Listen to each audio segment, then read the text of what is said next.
What's up, guys? Welcome to another edition of Before the Whistle, presented by BRK Insurance Group. If your business is looking for the best in employee benefits, commercial property and casualty insurance, or retirement and 401k plan services, there's no one better suited to meet your challenges and build a plan centered around your needs than BRK Insurance Group. What's going on, y'all? Welcome back to Before the Whistle and happy game week for the Tulane Green Wave. I'm your host, Maddy Hudak, and the season is upon us. With Tulane having their season opener this Thursday, August 29th, against the Southeastern Louisiana Lions. There's a lot of question marks on this team that really can't be answered until you take the field to a certain extent. Training camp has gone by really quickly. It just feels like spring back in April was just yesterday, and the start of training camp feels like it was just last week, but it started on July 29th. We're pretty much all the way through it, and I believe we're on what's considered Monday. We are on Monday. I think we're considered what's Wednesday of a game week. That's how much I am screwed up with this Thursday night starter, but it's going to be an exciting one, and it's going to show a lot for this team. You could see a lot of the intensity in practice. You could see the discipline there, but how does this team hit against opponents? How do they rise to the occasion, or when the going gets tough, who's really stepping up and responding there? You lost pretty much all of the known leaders over the last couple of seasons, and I know that everyone's kind of centered around who's going to be the starting quarterback for Tulane. I'll go over that a little bit. That answer is not going to be one that you'll see until they take the field, but it's going to be an important evaluation. But it's just not the only position on the team, and there's a lot to unpack here, and it's kind of fun having the season opener be against a former Tulane assistant, squaring off against a former Tulane assistant, and kind of seeing how their styles mesh up. So going over kind of what I'm looking forward to seeing team-wide from John Sumrall, and really what is his coaching style. How does this team respond to adversity? And I'm going to tie into a piece I did on Sports Illustrated this past week, where John Sumrall has a very interesting positive outlook to when adversity happens for him. And on defense, kind of what is the anchor? There's a lot of skill players that have come in on the secondary. We know that the linebacker group is really strong. There's been a lot of promise on the defensive line, but as Mike Detillier has been on the show before, he referred to it as pajamas and slippers for the trenches until a game setting. And I pretty much agree with that. It was hard to assess the running back competition for Tulane last year until they got to the season opener. So it gives you a good opportunity to assess all three phases of the game, including special teams. And we're going to try to go over all that on today's show.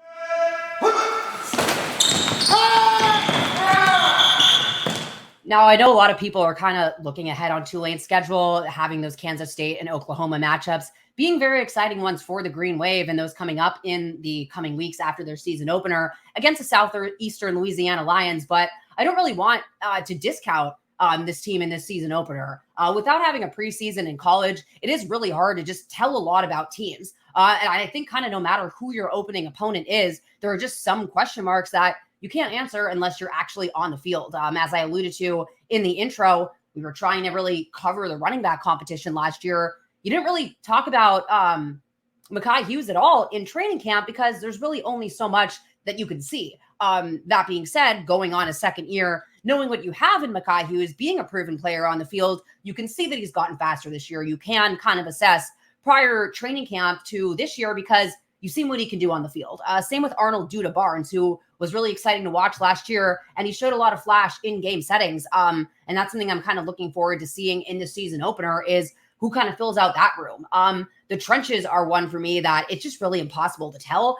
Tulane has a lot of experience on their offensive line, returning Shadre Hurst, Josh Remitich, and Rashad Green. That's three of your spots, having a lot of consistency over the last 2 years. Bringing in Jarrett Graham, who was at Texas A&M, but he was previously at Troy under John Sumrall's staff. He's slated into left tackle and has pretty much considerably been there. And then the really important one for me is the center Vincent Murphy, who was a transfer from Western Kentucky. And as I get into the conversation about the quarterback competition, Vincent Murphy, he has a really critical role in that. I'm just going to surmise that whoever ends up winning this job, none of these quarterbacks have that much experience, and trying to have them set all the protections and put all of that on their shoulders might be a tall task. So how does Murphy really kind of step up in that aspect, and really that exchange being the most important thing on the field? I keep going back to the scrimmage on, a few Thursday nights ago where both Ty Thompson and Kai Horton had really bad drives, mainly because they were just getting snaps from a four-string center that were snaps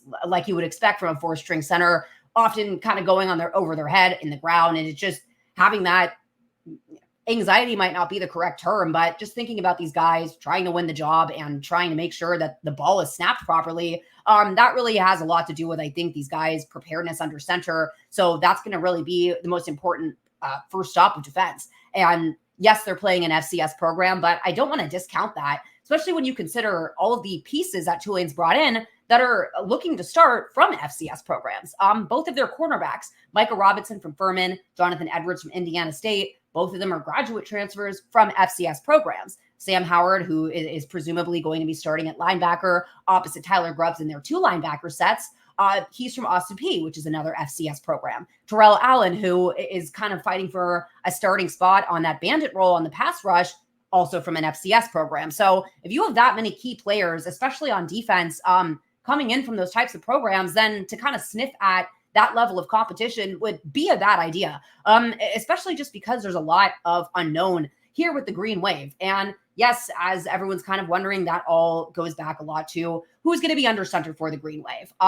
We're not going to find that out until Thursday. There's really no benefit to the team naming that. And I know fans would like that answer, but it really doesn't really serve for much more than just being a distraction for this team as they're kind of locking in towards the season opener. So you'll see who ends up going out there first. And, if you've been reading the tea leaves at practice, Darian Mensah has gotten a lion's share of the first team reps the last couple of weeks. So you're kind of expecting that he's leading the pack at this point, but they all have to put it together on the field in a meaningful way. We've seen Kai Horton do it in games in the past, but for Mensah, I'm really going to be looking forward to seeing how he handles a live pass rush because he's never really had to deal with one before in a game setting. How does Ty Thompson and his mobility really come out to play? Is that something that he leans on, or is it something that he uses to kind of aid his play out there? So depending on how the game goes, I really can't say for sure what the rollout of quarterback is going to look like there. But if I've learned anything from covering training camp over the last 4 weeks is that if you over-focus on the quarterback, and I know it's the most important position on the field,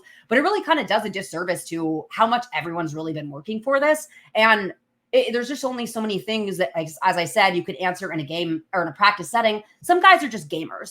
You want everyone to be their best every day. That's something I'm going to get to when I talk about John Sumrall's coaching style. But the fact is, there are just some guys that when they're under the lights, when the adrenaline hits, they just hit a different gear that you had previously yet to see in practice. So I'm kind of waiting for that to take place around the field in a lot of different ways. But how does that fire really get lit under center at quarterback? How do these guys, again, handle pass rush, handle the lack of experience out there? And how do the pass catchers really step up here?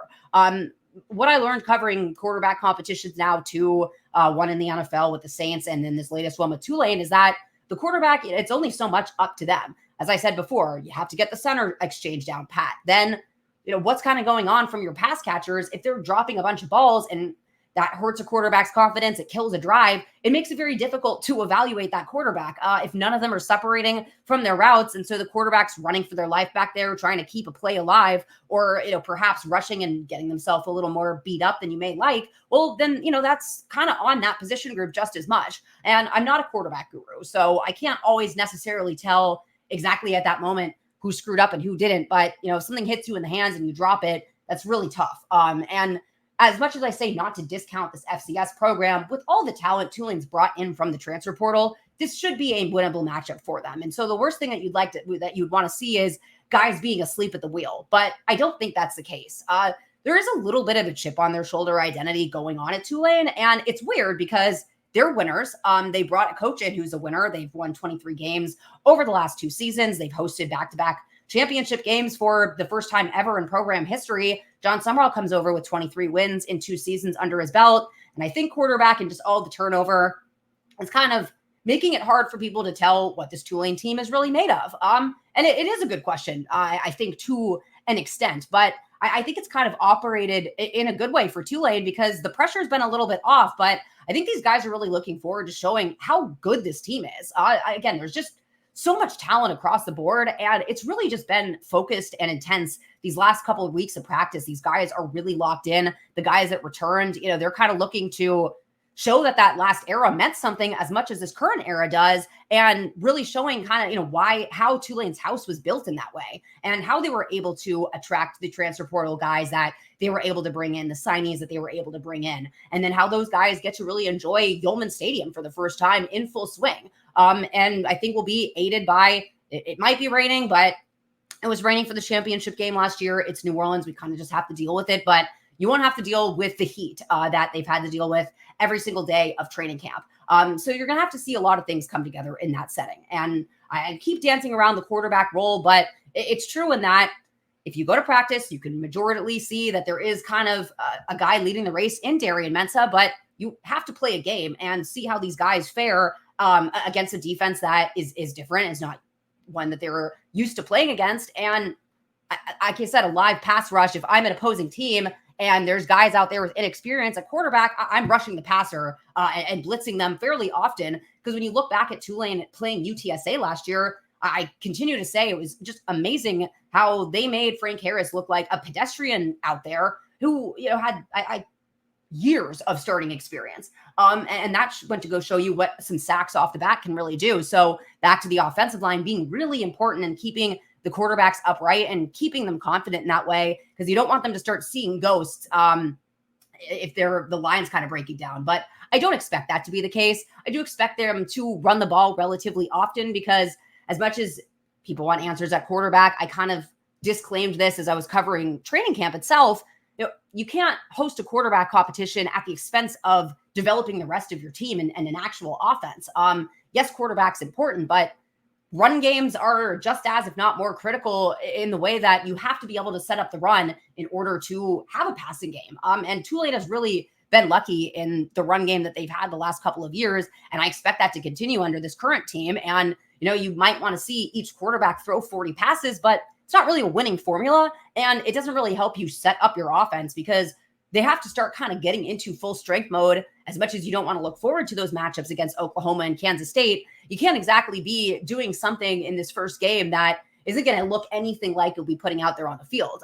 Will it be a little more vanilla? Probably yes, just because you don't want to show all of your cards in your season opener, and one that I think the Wave considers winnable, and also getting quarterbacks' feet wet for the first time outside of Kai Horton. So you don't want to overdress it necessarily, but you also don't want to take it so far away from that where you're trying to solve a problem in real time rather than trying to win a football game, because eventually that kind of has to be what this team goes towards. Whoever is winning under center at quarterback, you kind of just have to roll forward with it at a certain point. And so Thursday gives you that opportunity to do that. But I'm kind of waiting on my evaluation of these quarterbacks until after the season opener, just because, again, I'm going off of rankings with Ty Thompson. I'm going off of, to be fair, what I've seen in camp from Darian Mensah. I would say that my comments about him have the most tangible application, in that I'm not looking at kind of traits and past things. Like, I've seen Ty in practice. He's a very impressive runner. I'd like to see a little better decision-making, although I would say since Thursday night scrimmage, he perhaps has been kind of steadily improving every day. It's been really interesting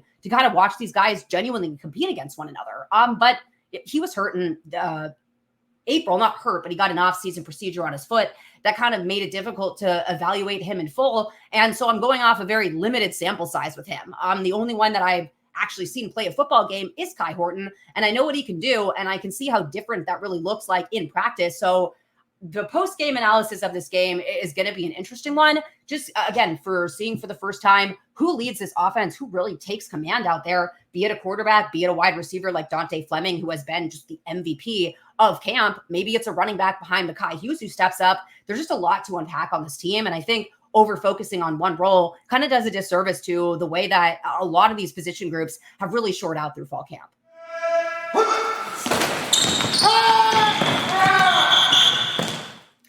Now, that all being said, I'm someone that subscribes to defense wins championships, and I very much still feel that way, as important as the competition is at quarterback for Tulane and as important as Michael Pratt was for Tulane. You really have to look at the other side of the ball and how strong they've been throughout fall camp. The defensive line is one that I'm really, really looking forward to watching play. Aiden Huntington is kind of getting back into practice this week after being out for a couple of weeks, and just the production and ferociousness he brings to that defensive end role is really going to be exciting to watch. But you're kind of trying to ease him back, and you also really want to see what these guys are made out of on the defensive line, because if you watch a season in full and you look at the starters on a D-line and think they are going to be the game in, game out guys that are going to make it all the way down, that is a position that takes a lot of beatings. I mean, just it is consistent dashing, body contact, and these guys just get beat up on the D-line. And I think back to, we were just talking about the Ole Miss game where Devin Deal got a targeting call really early on in that game and was out just like that. That's also something that can happen. So it goes to show how quickly football can change in a flash and how important really that depth is at those types of roles. But you also, if you have the ability to rotate guys on your defensive line and get some fresh legs out there, that really bodes well for your team. But I'm going to really be curious at the bandit role. So Tulane runs a 3-man front. And the way that they have it set up is you have Eric Hicks, who's going to be at nose tackle, as he was last season, Patrick Jenkins at defensive tackle. Next to Eric Hicks will be presumably Aiden Huntington starting that game. And then next to Patrick Jenkins is this kind of question mark bandit role. And I wrote a piece on Sports Illustrated about this today as well. Just kind of looking at the production and what Tulane lost at that bandit position, because that's where Devin Deal and Darius Hodges both slotted in last year. And they really had a lot to do with the defensive line production. As I think about it, it seems like there was a lot of production early on the defensive line, sacks, pressures, hits, and it kind of got slow for a little bit in the middle there until it came on strong at the end, particularly in that UTSA game. But, there aren't really whopping necessarily numbers that you lost with those guys, but you knew that they would be able to take advantage of those one-on-one opportunities and or command double teams in their own regard. Because what you're going to see happen is Aiden Huntington's going to get double teamed, dude. I mean, I watched his tape against Ole Miss last year because that level of competition is important. And against Troy as well, he was frequently getting doubled in the Ole Miss game and giving them fits, like kept breaking through, was affecting the quarterback on a lot of drives. So he's going to be a guy that is really going to have to take that up. But at the same time, so is Patrick Jenkins. So for Tulane to have that level of production and have someone that can credibly be double teamed both on the interior and on the exterior, and they're on different sides because the defensive end is over on the field side, defensive tackle is at that boundary role, it stretches the ability on offense to be able to protect. What that's probably going to do is open up a lot of lanes for that bandit role. And that's where the biggest question mark to me on the defense is for Tulane. I think we're going to see starting in that role, Terrell Allen from Tennessee State. He's a little bit smaller than the guys at the bandit role, those last two guys that I mentioned, Deal and Hodges. He's kind of the one where I've talked about the guys from these FCF programs, Michael Robinson, Jonathan Edwards, and Sam Howard, really impressing me from a size perspective, because I think a lot of the time you get a lot of guys from FCF schools that are really good players, are really smart and good at the game of football. And they've had to be that way because they don't have the requisite athletic traits. So it's really impressed me that Tulane has knocked out 3 starters that have the prototypal size at those roles. You're not really even missing it at all. And then the play and the leadership is there. I mean, bang, bang, bang, knock out of the park there. So it's kind of asking for a lot to continue that with the FCS level, but you lose a little bit of size with Terrell Allen from those other guys. And he's not necessarily as flashy as an Aiden Huntington type guy.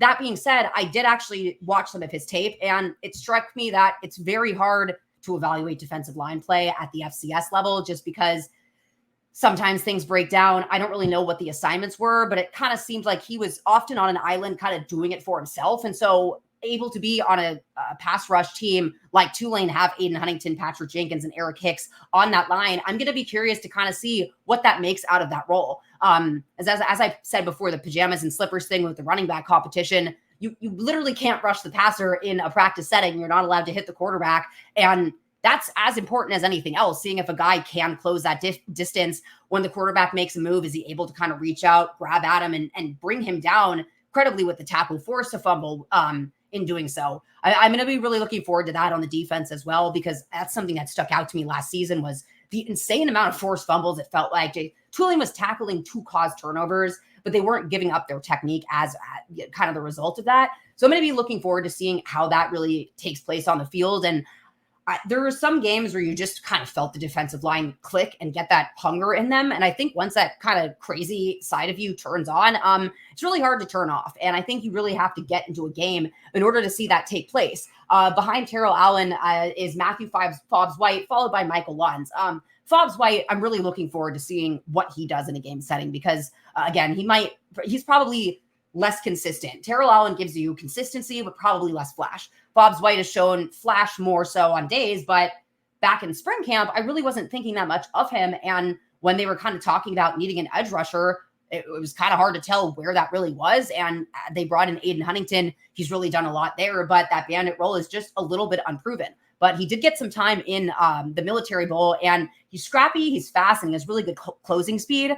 So I really want to see if he's able to affect the quarterback. But what you're going to be looking for at that role too is how are they consistently on a snap-by-snap basis? And again, when those one-on-one matchups come up, are they able to A, identify them, and B, take advantage of that space and getting to the backfield? Same thing with the rush attack.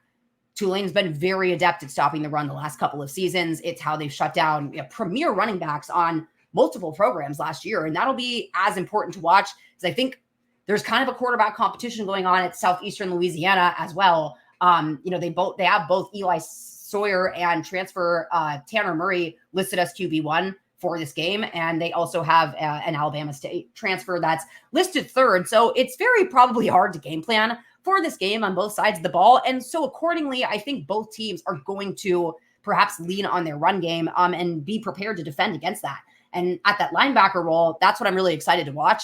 We've seen it so much in Tyler Grubbs, but having a guy at the size and stature of Sam Howard next to him, I really think that's going to be a difference maker for Tulane. But as the season kind of goes on, and really in this first game, the secondary, to me, defense is something that you really just have to see on the field. Because you get burned in practice, but it just doesn't matter as much. And it's also really hard to assess to a point. These guys have practiced against each other for so many weeks now that they know each other's tendencies. They probably have a sense of the play calls and just that instinct and feel. You could see a guy like Micah Robinson that he just has a knack for breaking on the ball. You can tell that a little bit of a time, but how do they react when things go wrong? Defensive back is a very emotional position. And I spent a lot of time in that meeting room last year kind of seeing how those guys would react. To me, they were very much the emotional pulse of the team. And if their emotions kind of went down, so did the defense as a whole. And so I think that's going to really be an important anchor for this team is that pass coverage, because if they're trying to stop the run and shut down these guys, the only way to get around that is to have a passing game. And so seeing how Micah Robinson, Jonathan Edwards, Bailey Despaney, Jalen Geiger, and Caleb Ransaw all really kind of form out that third level of Tulane's defense will really be exciting to see. Are they ball hawks? Are they, playmakers? Are they just kind of steady Eddies back there? How are they in man versus zone coverage? How do they communicate when they're handing off assignments? There's so much to really unpack here, but it all for me goes back to who your head coach is and what that style of coaching is. And to kind of wrap this up, that's what I'm really looking forward to out of John Sumrall, is seeing what his coaching style really looks like in a game setting. Because we've seen him make his mark in just a lot of ways, the way that he ramped up the intensity of training camp and the way that he brought in his core values, attitude, toughness, discipline, and love. And we've really seen those all take place on the field. And really just on a day-by-day basis, the amount of plays and just hard-hitting tackling, there's a lot of, it's not so much individual drills. There is a lot of hard-hitting football at a very fast pace and just a lot on a daily basis here. And so I'm excited to see how these guys all really put that together. But, how is the play calling going? Very used to Willie Fritz. It was kind of, he was very analytics heavy. He'd look at the books and look at those types of things. Sometimes I think it got the best of him in some situations. There are some decisions to go forward on fourth down or kick a field goal, vice versa, that kind of ended up not being the best call. Some offside or onside kicks that might have been ill-timed, but I mean, that is what it is. You have to make a call at the end of the day. But what I liked with Willie was he knew when to make the ballsy call when it was time to, like against Kansas State, going for it on fourth down with Michael Pratt to seal that game. They were on something like their own 24, and they don't get those 2 yards. We're probably talking about this upcoming matchup for Kansas State, very different for Tulane, but it did go right. But that's kind of, for me, football is opportunity, health, and luck. And I think all three of those are intertwined, but luck is simply one that you can't really control or do anything about. And so good luck is great, but bad luck is just as likely to occur. So I'm really excited to kind of see this take place. The Jumbotron, instead of 1-0, it's had this crest of ATDL, attitude, toughness, discipline, and love.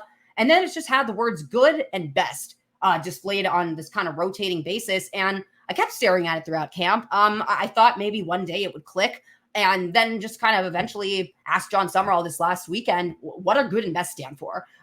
Going back to best, it's the idea of each player has to kind of find what their best is and then show up for themselves every day. And that makes it so when your best is required of you, you don't have to kind of reach somewhere and pull it out of you and perform, if you will. It just kind of ingrained into who you are. But what I liked about the way he phrased it was it wasn't about being the best every day. It's about being your own version of what you consider to be your best in your own unique way as an individual. That might kind of seem like a lot of word salad right there, but what it is it's a coach, I think, that's allowing their players to be adults and mature and grow up and take ownership for their own leadership style, for what they consider, but also realizing that one size fits all as people being their best really just doesn't take into account the human experience. And what stuck out the most about the core values of Sumrall and John Sumrall as a coach being that love component, and just his relationship building and approach to coaching young men before they're football players.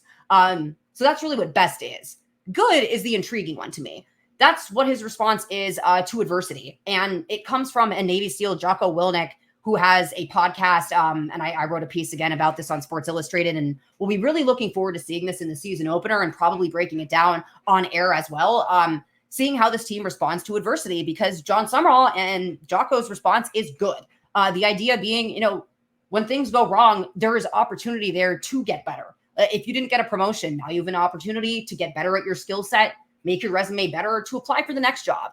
You don't win a game, you have an opportunity to learn and grow and take something away from that experience. It sucks in life, but a lot of the time, like, trauma really brings maturity and makes kind of people have to deal with stuff in a way. And this isn't so much trauma, but it is the idea, I think, that a lot of the time you have to be tested with adversity to see what you're made of. When the going is good, it's very easy to be a good team player, a good leader, a good football player, and life is easy. That's not really how life works. And John Sumrall had referenced his third game as a coach. Their first series against Appalachian State, first play of the game, they throw an interception. And he, on his headset, says good. And the rest of his team on the sidelines all utter good. As a psychology major, that's really interesting for me to consider. I don't know how much it matters, but there is something about really changing your outlook and uttering good on the sideline. If your team has bought into that idea, then I think that's really what makes the difference. And I think a lot of coaches just ignore the psychological aspect of a lot of coaching, which to me is very psychological. It's about what clicks with players. When I worked in jury consulting, the whole idea is psychology of the law, if you will, where psychologists come in, run focus groups, see how arguments are landing with a mock jury, because you can have the best legal argument in the world, but if you're not putting it forth or making the argument in a way that makes sense and is not a bunch of legalese, but also in a way that people care about and hits on the human experience and makes them, feel things and care about what you're saying. If you can't do that, then it really doesn't matter, and a jury's going to tune you out. In that same way, to me, you can be the best X's and O's coach in the world, but if you're not communicating to your players in a way that they are understanding, going, with and buying into and resonate with, then you are just kind of yelling. That to me is a definition of coach speak. I know we use it in terms with the media, but to me, coaches, the buy-in has to kind of start and end with what they're saying. And so I think it's very fascinating that at the top of this, you have a coach who is kind of welcoming adversity in a way. And I wouldn't say so much taunting it, but with all the question marks on the field for Tulane, not having an answer at kickoff specialist, for example, we're going to see Ethan Head and Patrick Jerkin at special teams. Those are both true freshmen, kind of rotating at that role. We've gone over quarterback. When you have this many question marks, to think everything is going to go seamlessly is pretty delusional to me. And so to me, that's the best opportunity that there is. When things go wrong in this game, does this team all stand up and yell good? Have they bought into that? But what after they've uttered it, what is kind of the psychological effect? Do you really see something out of that? And I always go back to the season opener last year against South Alabama. Tulane was getting burned in coverage, drive after drive. And it was kind of like, who's going to step up here? Nick Anderson and Dorian Williams are gone, who were the vocal leaders from the season prior. Lance Robinson was the one who called the entire defense into a huddle. Sheil Wood, the defensive coordinator, just kind of stopped talking. And all of the coaches, for that matter, let the player lead. Because again, great teams, good teams, coach-led. Great teams are player-led. And I'm really looking forward to seeing who those leaders are on this team, who steps up in between snaps on the sideline. And that's why I really just love my job as my fourth season as a sideline reporter. I really just am so lucky to have that not a bird's eye view, but that close of a look into this new era of Tulane football. And it's one I'll be looking forward to breaking down after that game on Thursday, which has just come very, very quickly. It starts at 7 p.m. At Yeoman Stadium. We are going to be on air, and I hope that I see most of these listeners there in attendance. And I'm just really looking forward to seeing how this final week of practice goes for the Wave and how they put it together on the field under those Thursday night lights.